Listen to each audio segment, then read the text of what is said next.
Welcome to the Avert podcast, where we talk with some of the most creative people within North Texas and beyond. I'm your host, Michael Gibson Jr. My film Allura, that I co-wrote with director Nicholas Mothersbaugh, will be screening in Toronto at 7 p.m. on Thursday, March 26th, during the Sci-Fi Fantasy Film Festival at the Carlton Cinemas in downtown Toronto. A possible Earth-like planet, A-107A, has been discovered within the Goldilocks zone near a star. A mother training for the mission of a lifetime as a NASA astronaut has to make a choice between her dream of spaceflight and the love of her daughter, whom she would leave behind. You can follow at Allura Film on Facebook, Instagram, and Twitter to see the trailer, behind-the-scenes photos, and for more information as we get it. This episode's guest is comedian Darryl Littleton. Darryl began his comedy career writing sketches for the Tom Joyner Morning Show on CBS Radio. Soon afterwards, he became a regular at the world-famous Comedy Store, adopting the stage name D. Militant, and landed a job as D.L. Hughley's exclusive writer when he hosted BET's Comic View. Darryl was promoted to writer-producer and also penned material for Cedric The Entertainer, Sommore and Don D.C. Curry. Darryl's television credits include Robert Townsend's WB sitcom The Parenthood, Townsend Television for Fox, HBO's Def Comedy Jam, Comedy Central's Make Me Laugh, Martin Lawrence's First Amendment, Telemundo's Loco Comedy Jam, Byron Allen's Comics Unleashed, and ABC's America's Funniest People, where he was the grand prize winner. Darryl has toured Europe and Asia as a stand-up comedian entertaining U.S. military troops, released his CD, Am I Lying?, won the prestigious Bay Area Black Comedy Competition on its 20th anniversary, worked as a commentator for NPR, and his first published book, Black Comedians on Black Comedy, is taught at USC and was adapted into Robert Townsend's directed documentary, Why We Laugh, where Darryl served as executive producer. Littleton co-hosted the podcast Tuesdays with D. Militant, toured as a public speaker, produced Black and Blue, the Laugh Records collection, and dropped his sophomore album, Too Raw for Mainstream, along with publishing 5 additional books, How to Be Funny, The Essential Comedy Handbook, Forefathers, Pimp Down, Comedians, Laugh Be a Lady, and Black Revenge. You can find out more about these books at funnylit.com. Darryl Littleton is also the associate curator of the Comedy Hall of Fame and is an Emmy-nominated writer for his work on the documentary Joan Rivers' Exit Laughing. You can hear his new show, D. Militant Got a Show, which streams live Mondays at 2 p.m. Pacific Standard Time at morrismedialive.com. Darryl is a wealth of knowledge, and during our conversation, we discuss his beginnings in comedy, getting his start in media, becoming a writer and performer, and so much more on episode 56 of the Avert podcast. What you are about to hear does contain some strong language. Consider yourself warned. Thank you so much for sitting down with me, sir. Thank you for having me, sir. Where are you originally from, and what was your journey into getting into comedy? I originally got into comedy because I had gotten married, and my wife, after a year, her mother and their father had a problem with their living conditions. So they got kicked out. The mother had to have a place to stay, so she came and lived with us. And so now I needed a place to get out of the house at night.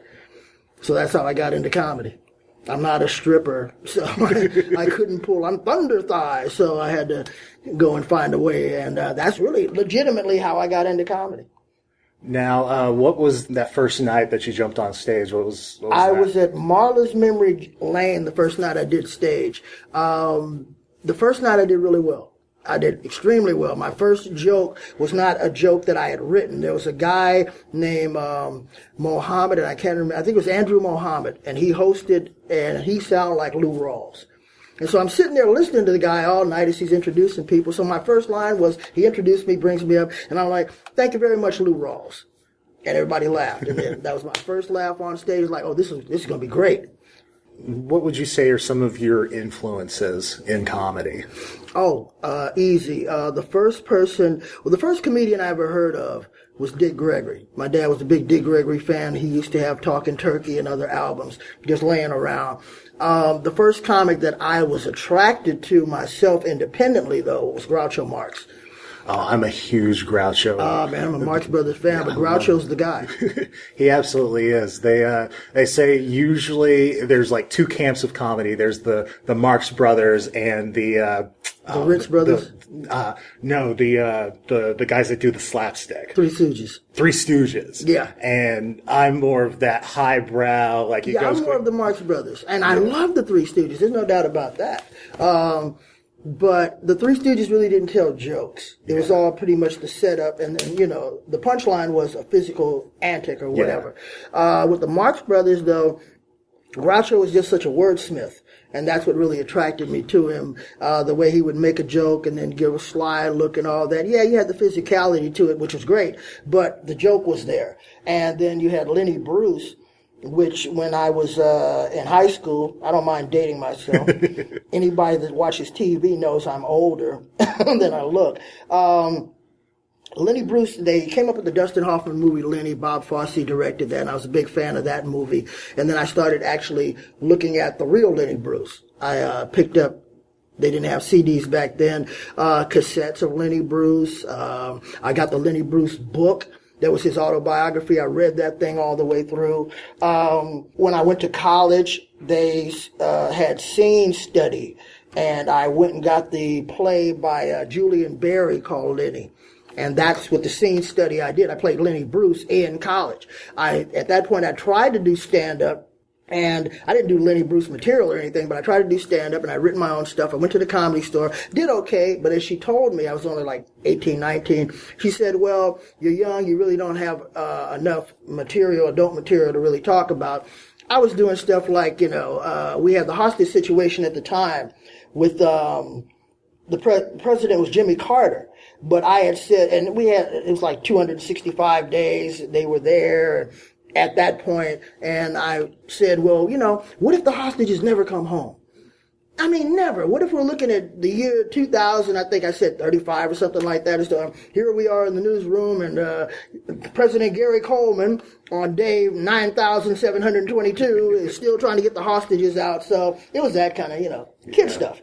And then I did 2 more performances. I bombed on the third one. Bad. Oh, bad. And so I stopped doing comedy for a long time. I was doing other stuff. And then they had I'm trying to remember somebody told me about a guy named Robin Harris. That was at the Comedy Act Theater in Los Angeles, and I didn't know it was a guy. They just said there's a funny comedian, host the Comedy Act Theater named Robin Harris. I thought it was a girl. And they said, but Eddie Murphy hangs out there. And I was watching Eddie Murphy movies like, oh, that's cool. I want to go see Eddie Murphy there. So I go up there, and Robin Harris is a guy. And not just a guy. I had seen Richard Pryor live. I would compare Robin Harris to Richard Pryor any day of the week on a live performance. That's when I said, okay, I'm going to go ahead and try this comedy thing again. Even though he was way beyond what I knew I could get into real quick. That's when I went to Marla's Memory Lane. I went to some other spots. And then I called the Comedy Act Theater after maybe 4 performances and said, I'm a comedian. I want to get on the show. And they said, okay. Didn't ask me how long you've been doing it. Didn't ask any of that. I'd only been on stage 2 or 3 times.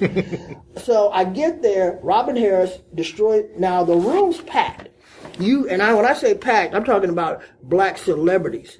Denzel was there. Wesley Snipes was there. Mike Tyson was there. The Lakers were there because Magic Johnson and Cooper were both there. I don't know, some of the female artists at the time were there. The place was packed with a lot of black upper echelon. So Robin went up and destroyed. The first person he brings up, Martin Lawrence. Yes.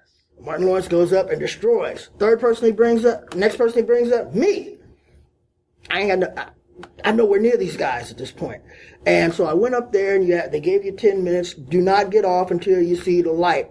So I had 10 minutes of material, but I don't know what happened except the fact that, no, this is what happened. And they told me this. There's nothing wrong with the material, it's the way you were delivering it. You have funny stuff, but you don't know how to deliver it funny. And that comes with knowing how to be a professional comedian versus I'm just a funny guy. I looked up in Marla's Memory Lane. Everybody was drunk and all that good stuff. So I lucked up, and they liked me because I said something right off the bat. After Robin Harris and Martin Lawrence, they're looking like, well, who the hell is this? So if I had came in and I'd been more seasoned, then it'd been like, oh, that's who the hell that is. No, instead it was like crickets. Wow. And then they gave me the light fine, because I'm waiting for the light, like, when's the goddamn light gonna come on? They finally bring the light on. I get off, I was with my first wife at the time, and I said, okay, let's get out of here.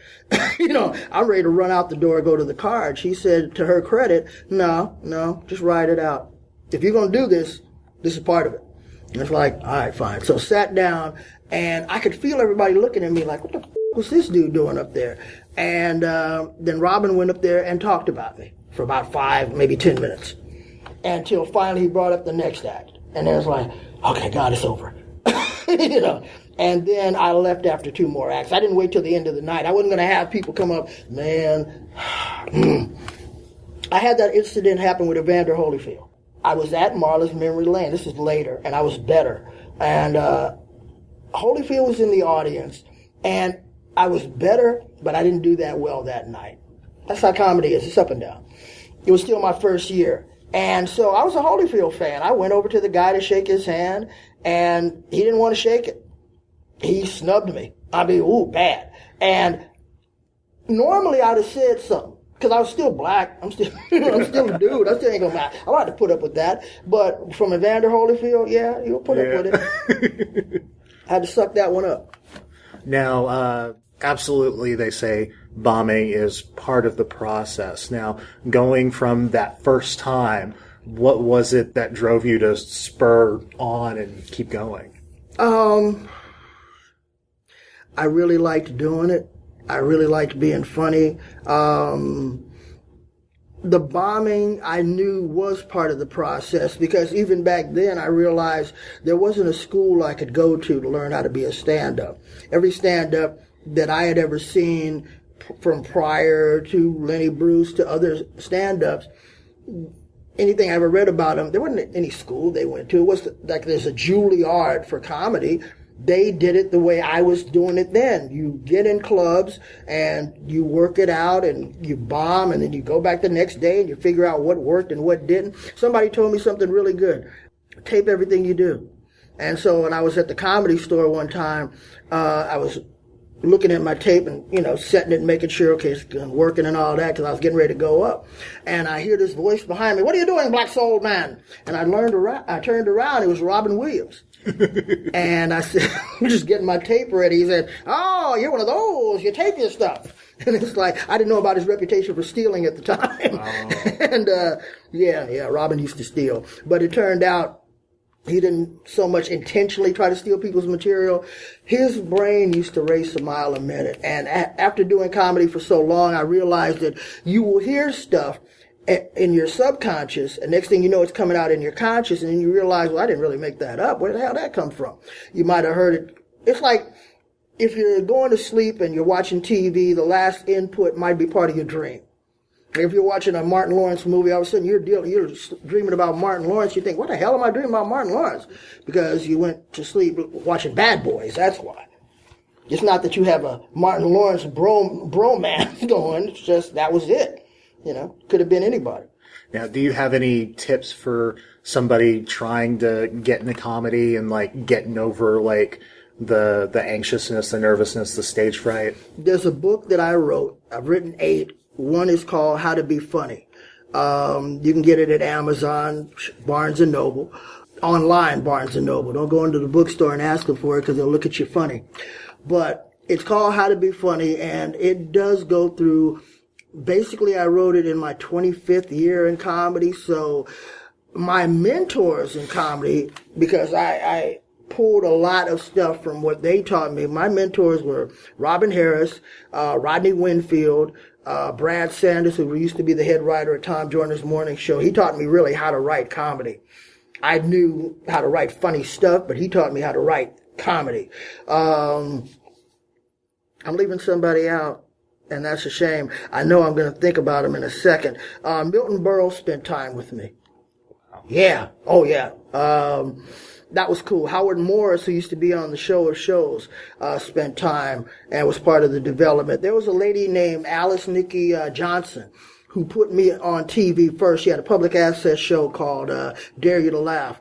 I'd only been in comedy 6 months. Next thing I know, I'm on public access TV. So now, that's how I learned how to produce television, was doing that show. And then once that show ended, I called up her cameraman, who also was a director, who also was an editor. And I did 10 episodes of my own show called Comedy on the Edge. Public access, same deal.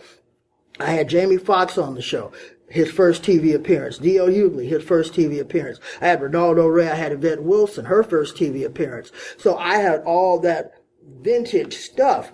And so when I went to work at BET as a producer, I went as a writer. And they said, well, is that all you do is write? Do you do anything else? Because we need all hands on deck. And I said, well, I can produce. And kind of looked at me like, well, you're a comedian. I'm like, how the hell can you be a producer? And it's like, no, I could do it. So the head producer at the time, they said, okay, well, let's see if this guy can actually do it.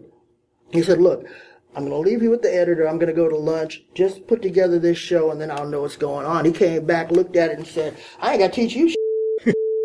Wow, this is going to make my life a lot easier. And then he was doing Comic View and the best of Comic View.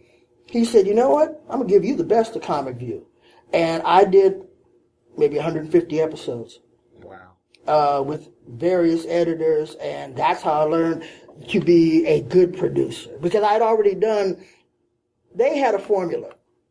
I had already done ground from grassroots producing.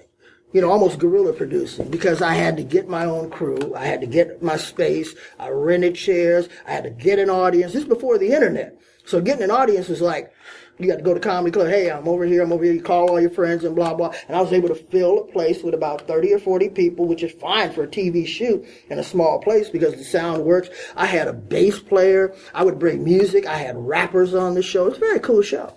It's actually very cool. Getting back to like your books, there was another book that you had written that was How to Do Stand-Up Comedy, Preserving the Dying Art Form. Yeah. Do you really feel that stand-up comedy really is a dying art? Yes. I do, because what's going on right now, what's hot. See, comedy goes through a transition every 20 to 10 to 5 years. It started off with minstrels, but in 1820, you had a white guy. He was an entertainer. His name was Thomas Rice, and he started the minstrel movement. He had seen a black guy working. So Rice went home, put on blackface, smeared burnt cork on his face, got some raggedy clothes, went on stage, and basically made fun of black people. But he got a lot of laughs. And so that's when the minstrel movement started. It became the biggest. It's the original art form of America, whether we like it or not. It is. And it is how blacks got into show business. 1820 to 1840, you had single white guys by themselves being part of a larger production. For instance, if you watch Westerns, you'll see the saloon scenes where they have somebody playing Chopin or somebody reciting Shakespeare or somebody juggling or whatever. You had a minstrel that would come on, and that was the comedy. You had to have blackface back then if you were going to be a comedian. And this is from 1820 to 1840. 1840, public was kind of tired of it. The one guy as part of a show. So 4 of those individuals formed the original Kings of Comedy. These are the real original Kings of Comedy, because there were 4 guys, and I don't remember the names right now, 4 white guys who had small followings. And they said, you know what? Why don't we just all get together, and that way we can have all of our people come and watch us. And what they did was they had a plantation background. They did the whole stage production. Plantation background, watermelons, bales of hay on the stage and all of that, and they would come on and give a minstrel show. And more in line with what we found later to be the true minstrel format, where you have 2 endmen and you have the interlocutor who asks questions and the endmen would answer it, and then you have everybody else in a semicircle chiming in. That lasted from 1840 to 1860. At 1860, Civil War hit. A 20-year gap, you had a Civil War that came along, so those white guys who had on blackface had to go fight. That's how blacks got in entertainment, because the public still liked comedy. And the blackface was part of it. Whether, you want to say, well, that's degrading. Yes, but when you were born, you couldn't walk. You crawled. If you were crawling right now, that would look degrading too. But you're an adult. You've evolved. So comedy has evolved. It had to start somewhere. And if blacks got in based on that, fine, because we had black troops. You had a guy, the minstrel era for blacks, starting in 1860, got so big, guys were making a ton of money. There was a guy named James Bland. He was a composer, but he was a minstrel as well. He was making $10,000 a year in the 1860s. Come on, man. That's astronomical. Astronomical. When you think about that's 150, 160 some odd years ago. It was astronomical money to be making back then. You had a guy named Billy Curzan, who was the first ghetto fabulous superstar of minstrels.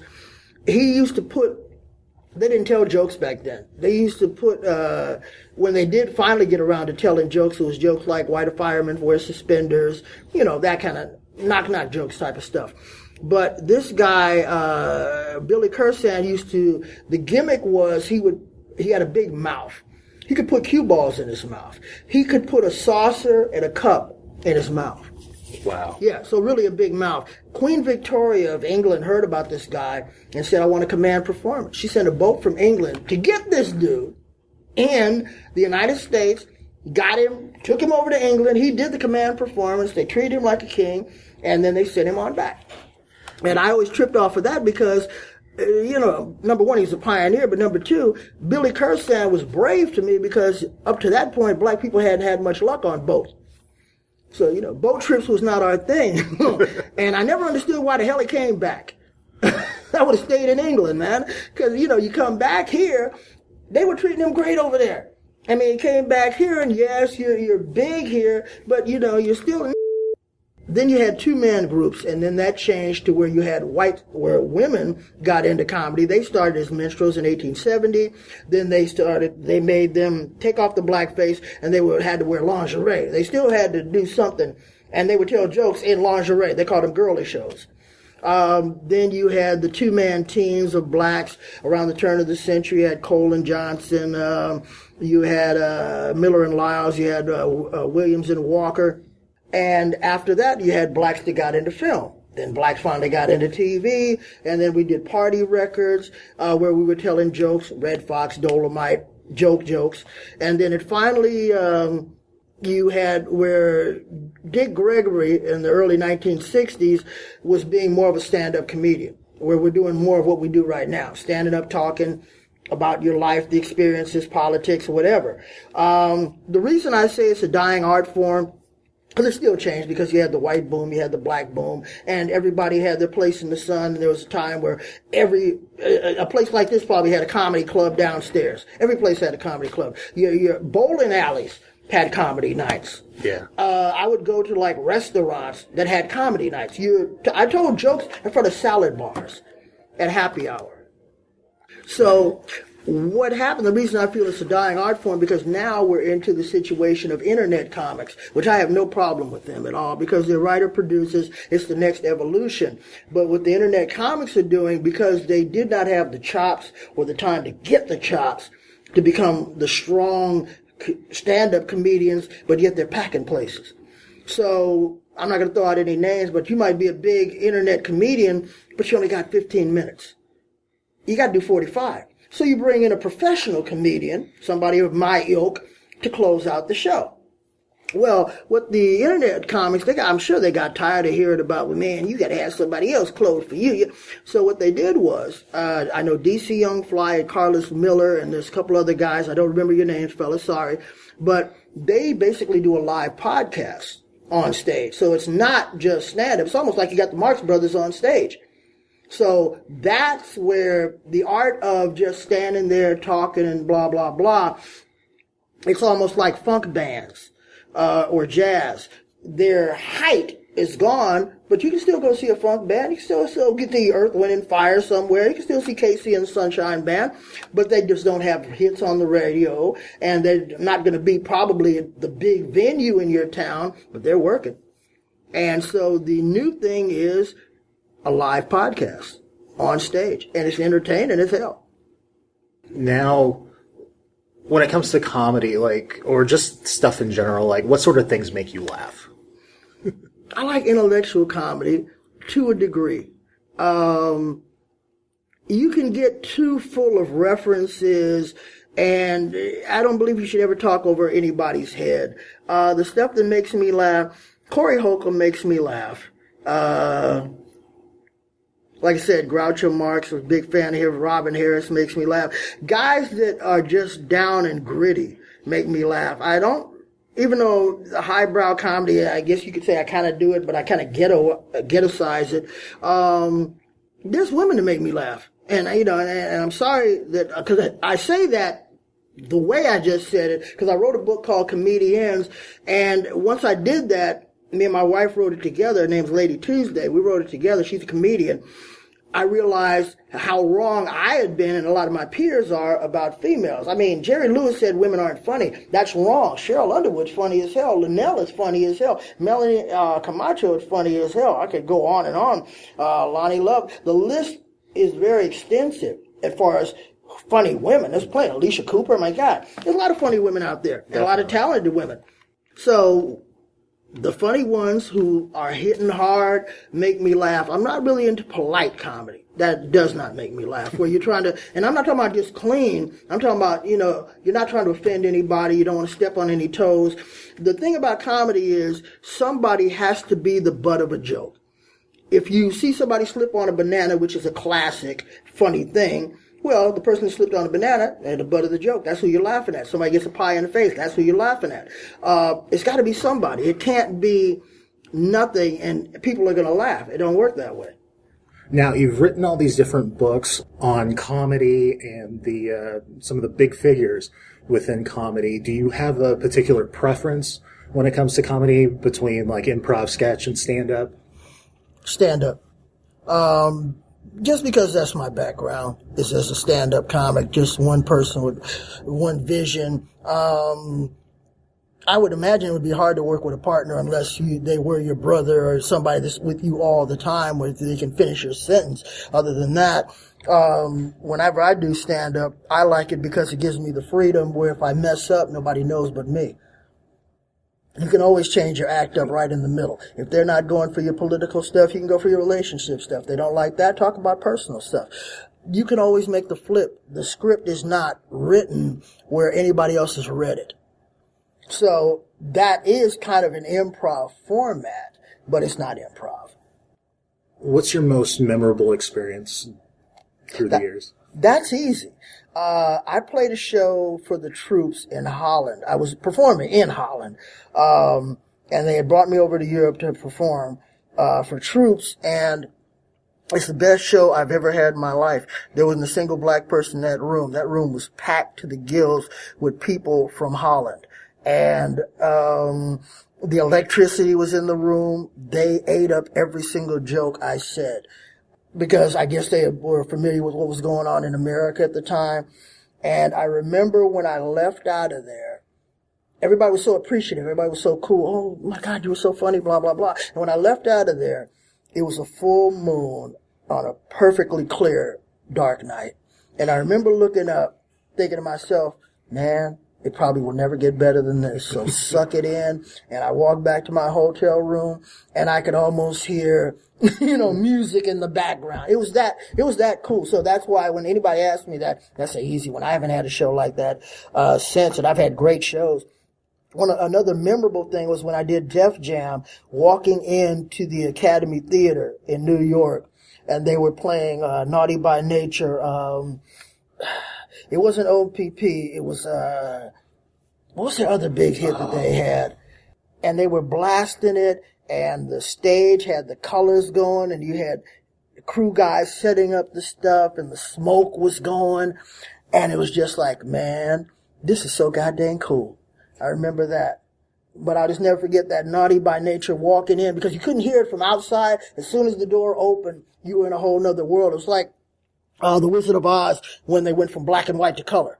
Because I went from the drab New York, it was freezing cold, you had your coat on and all that, and then they opened that door to that showroom, man, for rehearsal, and it's like, wow, this is great. Was it Hip Hop Hooray? Yep. That's what it was. Yeah, hip hop hooray ho. And as soon as you open the door, that's what you heard. Hip hop hooray ho. And you're like, okay, I made it. I've arrived for the moment. What do you feel has been your greatest accomplishment?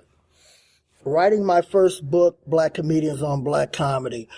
I started that book in 2005 and it got published in 2006.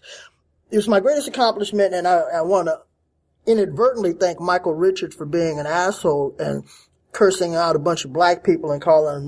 And the reason I say that is, Michael, I mean, you paid the price, but you helped me because you did that the weekend my book came out. And in my first chapter, it's about slavery and the invention of the N-word, as they want to call it, or they invented it then, and they had so many derivatives of it, beater, bat, and, there were so many ways you could say back then. And I had documented all that. So next week, the following week, after that weekend, they lined me up. My publisher lined me up with about 10 interviews based on, yes, the book, but based on the fact that I was an expert on the word. That's what they brought me in for. Joe Franklin interviewed me, and we never mentioned it. In any of those interviews, it was never mentioned. But that's how the interviews got landed, because that brought focus to the book. They could push it out there that, hey, everybody was tripping off the Michael Richards thing. Well, this guy has insight to it. And the interviews basically dealt with the racism in comedy and, different things about that. So that book also got me in the Comedy Hall of Fame, whereas I am the first African American. And I'm very good friends with a curator. I mean, we're really tight because he brought me in, and I brought in Robert Townsend, I brought in Franklin Ajayi. It got me on NPR as a commentator. It got me a lot of lecture stuff. I mean, I milked that book for at least 10 years before people got tired of like, well, we're not going to hire you anymore to talk about the same thing. That's why I had to write another book. That's why I had to write another one. I'll probably milk this one for another 5 or 10 years. But that's my greatest accomplishment. And it got made to the documentary Why We Laugh, which made its premiere on my birthday, January 17th, my 50th birthday. I was in Utah at the Sundance Film Festival premiering my film. And I thought Robert Townsend had directed it, so there was a lot of focus on it. We got a lot of publicity. It was a great time. I brought my current wife, who was not my wife, she was my girlfriend at the time. I took her with me. We had a ball. And then it got picked up and they showed it on Showtime, and they showed that thing like every Black History Month. I think for like 5 or 6 years straight. It was almost like, Rudolph the Red-Nosed Reindeer around Christmas time. It was a perennial, hit. That book changed my entire career, man. I thank God that, I want to thank God, and I also want to thank this woman named, June Clark. June Clark was my agent at the time. I had a lawyer named Jeff Silberman, and, I had written a book called Black Comedy Confidential, is what I had called it. And it was all about the comedy boom, but no publisher wanted to touch it because they didn't know who Ari Spears was. They didn't know who Jamie Foxx was. I mean, I'm talking about in the 90s. They really didn't know, and the white publishing establishment didn't care. And so that book languished and lingered for a while, and finally I gave it to my my agent, and he said, my lawyer, excuse me, and he said, you know what? I might be able to get you a deal on this. And she called me back, June Clark. God bless her. She called me and said, you know what? I have 3 people that are interested. One wants you to do just the 70s sitcoms. The other wants you to do the early stuff. And one wants you to do the entire history. What do you want to do? I said, the entire history. The whole thing. All of it. From 1619 up to right now. And she said, I figured that's what you want to do. And he said, you have 7 months. I said, okay. I sat down and I backed up the delivery time and how much I was going to have to do in that time frame. And I figured out how many pages I had to do a day and editing, going back, polishing and all that. I was working, I wrote, fortunately for me, I had money at the time and where I could afford to do all this writing. And, I wrote 10 to 6, no less than 10 hours a day, no more than 16 hours a day. I was really working it. And, people would say, hey man, when we go out and watch a game, I can't do it. Man, I remember me and the family went to Disneyland. I took my computer with me, and while they were riding rides, I'm sitting there working on the show. It's like, I'll go with you, but I'm not going to be doing all the stuff. I'll try going out there. And I sat there and worked on my doggone book. That's how dedicated I was to it. I was drinking, and some people were probably listening and saying, well, God dang, man, weren't you tired? Yeah, I was dead tired. But I was drinking Red Bulls. I was drinking 3 to 5 Red Bulls a day. Wow. And I would never advise anybody to do that ever in life. And I did that for 7 straight months. I'm sure my health was terrible, but I was so fired up. I was so hyped about doing this project. And the more I learned, fortunately for me, I had written like a structure for it, and I didn't have to do as much research as maybe your average person would have had to do, because I knew a lot of stuff. But then the research I did is like always would lead me, one question answered, leading me to another question, to another question, to another question. That's why people say now my research is so impeccable, because I layer everything. Like if I say, well, so-and-so made this movie back then, I'll let you know who the director was, who else was in the cast. It won't just be an isolated fact. You'll know every doggone thing. And the book I wrote right now, which is called This Day in Comedy, I love it because it's the most innovative book I've ever written. The reason being, it's based on ethnic comedy. It's structured like a calendar, in the sense of it goes from January 1st to December 31st. Every day in there, practically, something happened in comedy. It could have been a sitcom premiere. It could have been a famous comedian's birthday. It could have been a movie premiere. I got in there the day Richard Pryor set himself on fire. But the cool part is, at the end of every story, there's a link.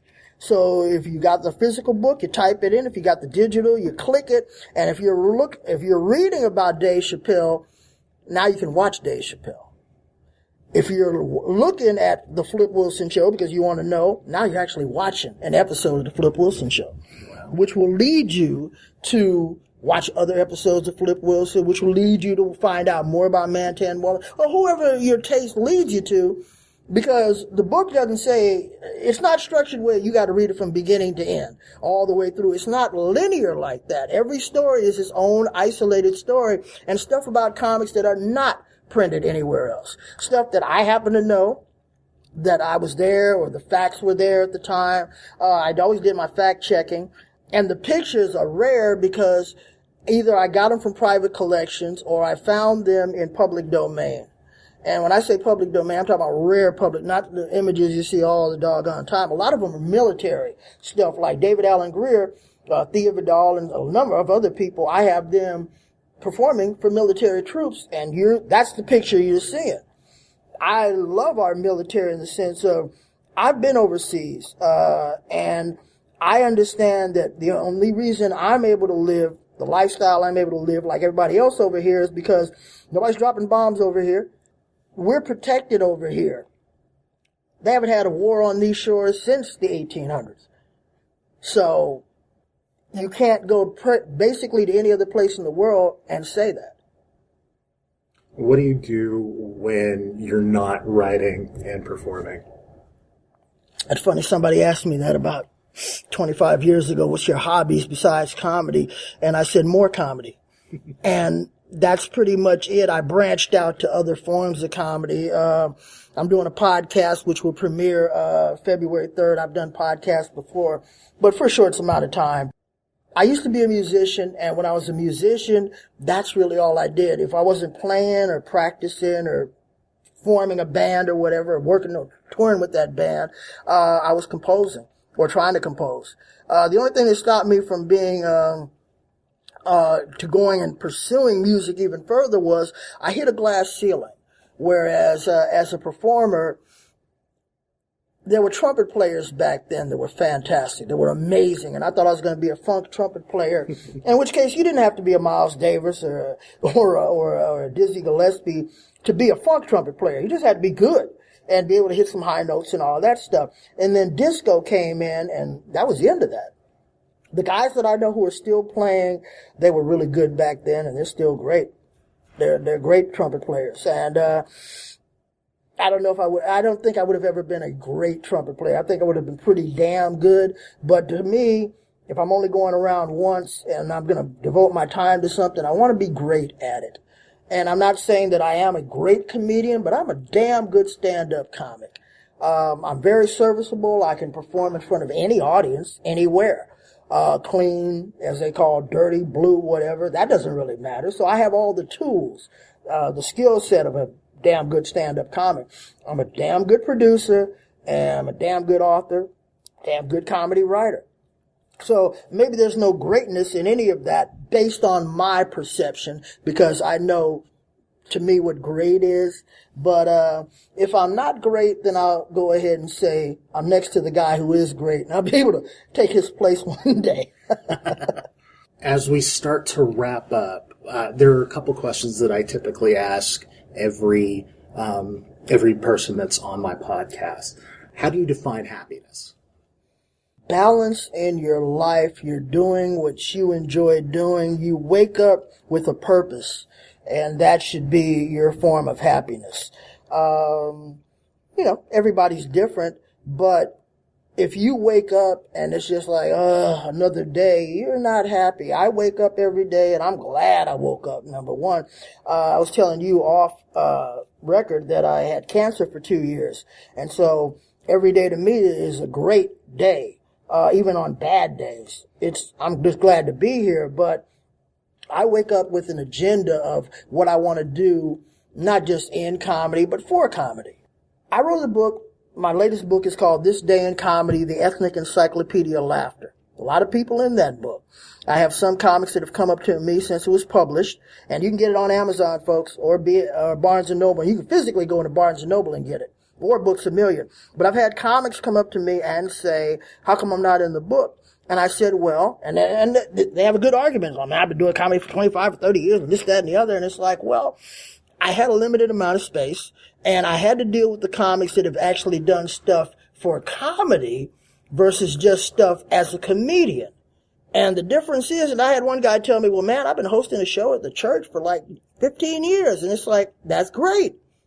That's fantastic. And those people of the church congregation, or just the people that have come, have had a great time. And you have done a service for the community. But what have you done for comedy, though? Who did you employ besides yourself? You made money. Maybe the rental of the church, they made some money off of it. But when I say, what have you done for comedy? In other words, when I write books on comedy, I have comics, young comics will come back to me and say, man, when I read your book, I learned from it. Or when I read your book, it made me want to be a comedian. When you hear that kind of stuff, here's a great story. And this just happened here at the Denton Black Film Festival. We did and I guess I am the founder of the comedy thing that happened here, because we had a adult competition. There was 2 nights, and we had a winner last night. His name is Derek Hughley. So if you ever hear about him later, he won the competition. And then we had a kids comedy competition on Saturday morning, yesterday. One kid showed up. His parents drove him. His name is Luke Dunlap. His parents drove him from Dallas, which Dallas to Denton is not an incredible long drive, but it's a drive to make for your child to just compete, and you don't know who else is going to be there. He's the only one who showed up. Wow. He was the coolest kid. He had written his jokes down, and I gave him the spiel I was going to give 100 kids or 10 kids if they had showed up. He got the same spiel. I gave him the same notes and all that. He had his jokes written on. I thought he had written his jokes on a 3x5 card, a little blue 3x5 card. And I said, okay, now that I've given you all this information, perform. And there were people there. And he went up and he stood and he looked at his thing, glanced at it briefly, put it down, and told his jokes. When it was over, we all clapped and applauded him, and he won, obviously. He won. We gave him some money and gave him a copy of my book. And then I was asking him how he felt and all that. He said, wow, I really feel good. I was nervous. And I said, well, you're always going to be. If you're never nervous before a show, it means you don't care about the show. There always should be a little butterflies there. And when I was done, he said, he walked over to me. It was one of those Mean Joe Green commercial moments. He walked over with his little 3x5 card and handed it to me and said, here, I want you to have this. And it was one of the most, now, if you ever ask me what the most touching thing in comedy was, that just happened to me like 24 hours ago. I was like, wow, that was cool. And then I put it with my stuff and I said, you know what, and he said, that way, next time you do a kid's show, maybe you can tell them about today. And that's why he gave it to me. It's like, okay, I will, Luke, and, this, that, and the other. And I was putting my stuff away, and then I looked at his 3x5 card. I thought he had his jokes written on it. This kid of 8 years old had written bullet points. So he knew his jokes. He just had the topic and the punchline. He did 5 jokes, and that's all that was on that card. And so when I was putting my stuff away, I had to walk over to him and say, and I had to interrupt the person who was talking because they were wrapping it up. I said, let me make a comment here. And I let Luke know, you're doing something that a lot of professional comics don't do. I said, man, and then his mother was telling me later he would come up with jokes because she didn't think he was a comic. He had never shown any ability to be funny. He walked up to her one day and said, hey, Mom, what do you call a cow with no legs? She said, I don't know, son. What do you call a cow? He said, ground beef. It's a kid joke, but it showed, but it's a perfect structured joke. Question, punchline. Kid's 8 years old. And I told him, look, man, if you want to pursue this, you're a natural. He said, no, I just want to be an artist. He said, I'm just good at telling jokes. He's like, yes, you are. Yeah, you are. And so what this weekend, I got out of this weekend and what I get out of doing stuff like that in comedy is I saw right before I talked to you today and we hooked up, I'm sitting there watching TV and I saw there's a conductor and he conducts in Los Angeles and he's Latin, I believe. And he was talking about, he's a violinist, but he's also a conductor and he was working with kids. And they were asking him, basically what I was doing. And he was helping them out and showing them stuff and really showing them that he appreciated working with them. And he calls himself an ambassador of music. I want to be known as an ambassador of comedy. I want to go around and it ain't just about me. I mean, I'm glad this is my life. I'm so glad about that. But I want other people who, here's the deal with the Comedy Hall of Fame. We try to make comedy legitimate like theater or music or sculpting or painting or any of the other arts. Comedy has always been like the redheaded stepchild, a little bastard kid. But it's not. We have enough history now. There's enough rich history in there where comedy, here's something that a lot of people don't know, and it's in my book, This Day in Comedy. 2 comedians are credited with inventing hip-hop. One is Pigmeat Markham when he did Here Comes the Judge. And I'm trying to remember which rapper said it. That's where he got his influence. Kool Moe Dee was one of the rappers who said it, but there was another rapper as well. And I'm sorry, it is written in the book though. And then the other one is, I said Pigmeat Markham, Dolomite, Rudy Ray Moore, Snoop Dogg, and there's another rapper too, can't remember his name right now, who credit Dolomite with being the godfather of rap. So any case, whether you're from the Pigmeat Markham school or you're from the Rudy Ray Moore school, rap started with a comedian.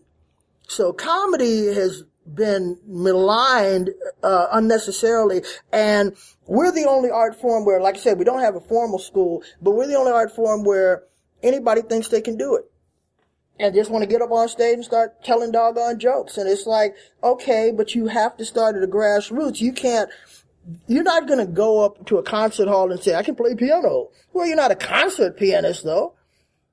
Everybody else has more stringent rules than comedians do. And that's why I think comedy is in such disfavor in some places, and a lot of places closed, because you had more places available for comics to come than comics were at the level to be performing for the masses. What has comedy taught you through the years? Don't take any of this serious. This is just, it's all going to pass either way it goes. Politics, race. If you get called mad every time somebody looks at you funny or calls you out of your name, I mean, you can deal with them if they call you out of your name. I mean, I did. When I was 9 years old, I used to go to a white church, and the preacher's son called me and I choked the blonde out of his hair, and they banned me from church. He was the preacher's son. What are you going to do? Tell him he can't go? And I didn't care one way or the other. And I didn't realize at the time they just meant that church. I didn't go to church for ages, man. I mean, ages. I thought when they said banned from church, I meant, okay, I'm fine, I'm cool. Because I had already gone to Sunday school. We had already read the Bible all the way through. Here's my attitude about church, and I know this might tweak somebody's, but it's kind of like school to me. It's your spiritual development. I wake up every morning and I talk to the person I worship. I don't have to go to a building on Sunday. I don't have to have a middleman or interpreter, because I know what my needs and wants and my desires are for society and what I feel should be my contribution. It's not all about, I want a car, I want a boat, God, give me this, God, give me that. I don't ask God for anything, ever. I pray for the people around me, and if I ask for anything, it's to be a better practitioner of comedy so I can help more people than just me. Otherwise, if it was just all about me, man, I'll be honest, I could have been way richer than most of my peers. I heard the musician Eddie Money died this year. And I saw him in an airport last year, and I wanted to take a picture with him, but I wasn't really feeling that well. And because I was still recovering from the cancer, and then it turns out Eddie Money had cancer, and that's how he died. But they had interviewed him, and they'd asked him about, why does he still have to work so hard? He said, you know what? For some reason, I never got into the big money. He said, I worked, I made money, but I never got into the big mega money of a lot of my peers. And I'm kind of in the same boat. I mean, I got friends that I know I'm better technically as a comedian than them, but these guys are making millions of dollars. But it also depends on what you're talking about. And if you're coming from the angle that I do, black power and, down with the government and all that, some people ain't going to go for that. And I'm talking about powerful people. Quick story. And I already told you this, but I'll tell the audience.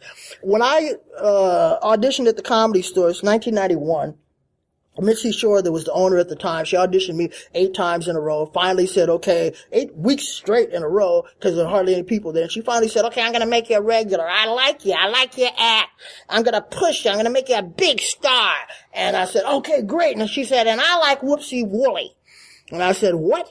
Whoopsie, huh? And she said, yeah, I like Whoopsie Wooly. And I said, well, what's that? It's like, that's what we're going to call you.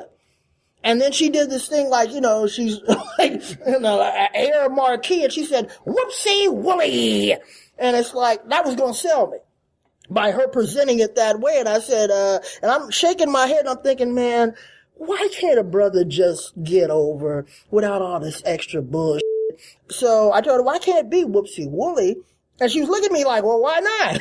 And I said, well, I got a stage name. It's D. Miller Time. She's like, yeah, I know. But I like Whoopsie Wooly. And I said, well, can we just go by my regular name for right now, Darryl Littleton? It's like, all right, come on, you'll get a spot on Sunday. So I go Sunday night, and I'm looking at the sheet of paper that has all the slots with your name next to the time you go up. I didn't see Darryl Littleton. I didn't see D. Miller Todd. So I'm thinking, well, maybe this was the wrong Sunday. I went to the bathroom, and I'm using it, and I'm thinking, whoa, the hell. Oh, hell no. Oh, I know she didn't do this. I look at the sheet again, 9:15 Whoopsie Wooly. And it's 9:10. And it's like, I'm not going up as Whoopsie Wooly. It's like licking. If you lick somebody's once, don't be surprised if they ask you to do it again. Back then, they didn't have DJs to introduce you when your name, nobody played music. They had a piano player at the Comedy Store. So they would say your name, Joe Blow, ding-a-ling-ling-ling-ling-ling-ling. You would hear piano music and you would go up and you do your act. I go to the piano player who was doing the announcement because they were doing what they call round robin comedy. In other words, you do your act and you get off stage. Versus they didn't have a host. So the piano player was playing host that night. So I go over to him and I said, who's next? I already knew. And he said, oh, Whoopsie Wooly. And I said, oh, well, Whoopsie Wooly's not here. He said, oh, he hadn't shown up yet? I said, no, there is no Whoopsie Wooly.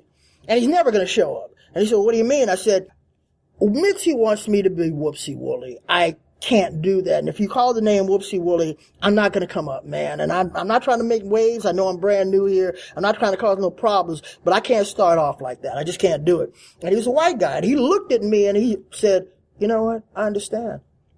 I get it. And so he called me Darryl Littleton. I went up, I did my thing.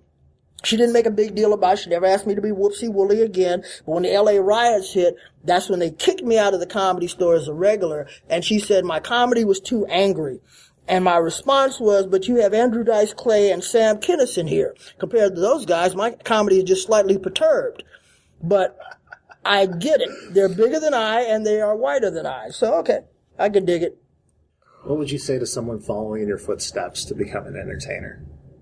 Study your craft first before you actually just write an act and go on stage. Don't get me wrong. Write it down. Write down everything. Record everything you're going to do. But then go out and actually watch other comedians. Not to steal from them, but watch what they're talking about topic-wise. Watch how the audience is responding to them.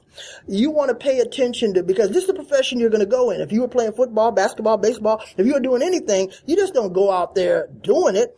You've watched some games. You've seen some other people. You have people that you admire who you like to swing like them, or I want to be a running back like, this guy, or I want to shoot like that. Whatever. Have your role models and then create your own thing from there. That's what I would say. You have the internet as your friend. You don't have to go through as many gatekeepers to get your stuff out there. There used to be a time a studio person could tell you, we're not going to do this. I had a book that I wanted to publish and nobody wanted to publish it, so I published it myself. I got 8 books. 3 of them are published by professional publishing companies. I published 5 of them myself, and some of those have been my best sellers. So don't let anybody stop you from doing anything. If you want to be an entertainer, entertain. And then lastly, what would you tell your younger self? I would tell my younger self, expand more, don't drink as much, don't womanize as much, pay more attention to your craft than the benefits of the craft. I would say my first 10 years of comedy, I had a ball. It was the 90s. It was the comedy boom. Women were coming to hot and cold, running women every place I went. I remember I did a show, and it was almost like promoters were flying guys in to get on the road, because that's what would go on. You would go on stage, and whether you're selling merchandise afterwards or just hanging around, there's always 2 or 3 girls that made it known that, hey, I want to get with you. And the reason for the groupies that I realize is you're not going to be there any longer. You're there for the night.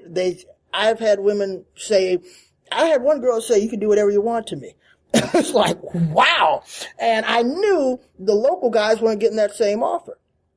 And because whatever I did to her, which was nothing really out of the ordinary, if I was a local guy trying to date her, she probably wouldn't have been that forthcoming. She knew that because she asked me, she said, so when do you leave town? I said, I leave tomorrow morning. She said, okay, well, I'm going to come with you tonight, which means you'll be on a plane tomorrow morning. I can do the nastiest, say the nastiest to tonight. Who the are you going to tell?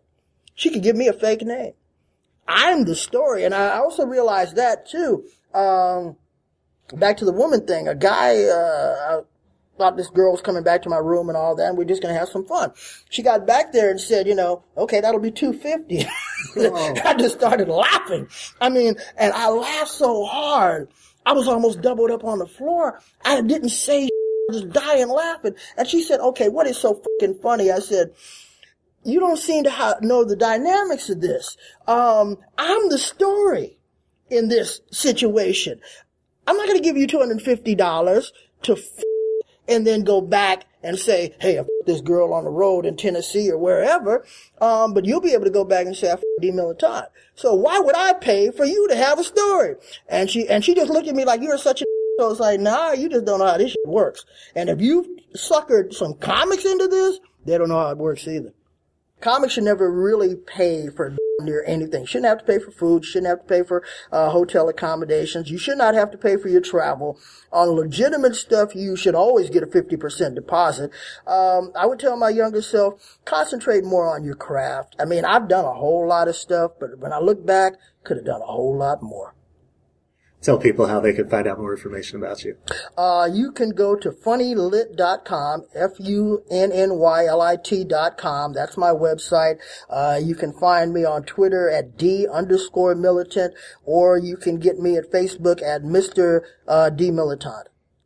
I would give you my phone number to call me, but I know how that's going to go. The book that's out right now is This Day in Comedy, The Ethnic Encyclopedia of Laughter. It covers African American, Latin, Asian, Middle Eastern, and First American, aka Indian, comedians, and just about every day in the year. I'm sure you listening out there, you have a birthday because you were born, otherwise you couldn't have been listening. On your birthday, somebody was probably born, or a sitcom premiered, or a movie came out on your birthday. My birthday's January 17th. Ride Along came out on the same day as my birthday, and Steve Harvey has the same birthday as me. So, you know, it's a great book. And I'm not just saying that because I wrote it, but other people have been saying it, and that's always great for me. And I'm talking about people whose opinion I respect. Linnell Campbell thinks it's a great book. I respect Linnell. Thank you so much for taking time out of your day to sit down with me. Thank you, Michael, for having me, and I'm glad we were able to get this together. Seriously. Yes, sir. That's the podcast. Keep up with the Avert Your Eyes podcast or check out past episodes by visiting our website, avertyoureyespod.com. There you will find everything you need to subscribe to the podcast with links to Apple Podcasts, Stitcher, Spotify, Twitter, Facebook, and so much more. Go to www.avertyoureyespod.com and don't forget to leave a comment or review. Thank you so much for listening. I'm Michael Gibson Jr., and until next time on the Avert Your Eyes podcast, consider yourself warned.